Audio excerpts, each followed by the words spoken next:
24,700 શિક્ષકો લેવા માટેની અને એ સમયે આદરણીય મુખ્યમંત્રીશ્રીના માર્ગદર્શન નીચે શિક્ષકોની ઘટ હતી અને એને પૂર્ણ કરવા માટેની સરકારે ઓફિશિયલી મીડિયા દ્વારા ને આપ સમક્ષ જાહેરાત કરી છે ને એનું શેડ્યુલ કોઈક જગ્યાએ એકાદ 2 મહિના લેટ થયું છે. એના અનેક કારણો છે.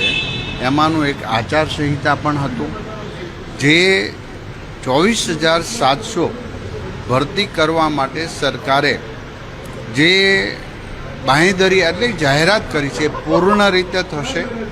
તમામ મિત્રોને હું વિનંતી કરું છું કે સરકાર તમામ પ્રકારની પ્રોસેસ શરૂ કરી છે, એમની જાહેરાત આપી દીધી છે.